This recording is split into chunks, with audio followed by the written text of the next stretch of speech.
Hello everyone, welcome back to our channel. So నేను విక్కీ అయితే జూడియోకి వెళ్ళామన్నమాట షాపింగ్ కోసం. అండ్ జూడియోలో అయితే వింటర్ కలెక్షన్ చాలా చాలా వచ్చాయి. అండ్ అవుట్ఫిట్స్ అయితే చాలా బాగున్నాయి. మనకి రెగ్యులర్గా వేసుకోవడానికి, అప్పుడప్పుడు బయటకి వేసుకెళ్ళడానికి కూడా చాలా బాగా అనిపించాయి. సో ఈ అవుట్ఫిట్స్ అయితే తీసుకున్నాను నేను. ఇంకా విక్కీ కూడా వేరే జాకెట్స్ అయితే ట్రై చేశాడు.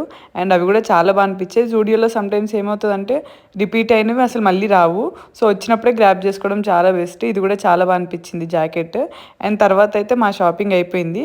సో ఇంకా మా ధ్రువ్ కూడా తీసుకుందామని ఇంకా కిడ్స్ సెక్షన్కి వెళ్ళామన్నమాట. ఇంకా జూడియోలో కిడ్స్ సెక్షన్ లేదని మేమైతే బచ్పన్కి ఇంకా వేరే వెస్ట్ సైడ్కి అలా వెళ్ళాము. అండ్ బచ్పన్లో కూడా బాగానే అనిపించాయి కలెక్షన్స్. అండ్ ఈ 2 సెట్స్ అయితే తీసుకున్నాను. అండ్ వెస్ట్ సైడ్లో ఇంకా చాలా బాగున్నాయి అనమాట కిడ్స్కి అయితే. న్యూ బోర్న్కి వాళ్ళందరికీ అయితే చాలా బాగున్నాయి. అండ్ బాయ్స్ కన్నా గర్ల్స్కి ఎక్కువ ఉన్నాయన్నమాట క్రిస్మస్ వేర్ అవన్నీ. అండ్ చూడ్డానికి అయితే చిన్న చిన్నవి ఎంత క్యూట్ అనిపిస్తున్నాయి. లాస్ట్కి నేను కూడా ఈ సెక్షన్కి వచ్చేసాను అనమాట పర్చేస్ చేయడానికి. అండ్ గర్ల్స్కి అయితే ఇలా ఉన్నాయి మొత్తము క్రిస్మస్కి వెస్ట్ సైడ్లో. ఒకవేళ మీరు కావాలంటే పర్చేస్ అయితే చేసుకోవచ్చు. థ్యాంక్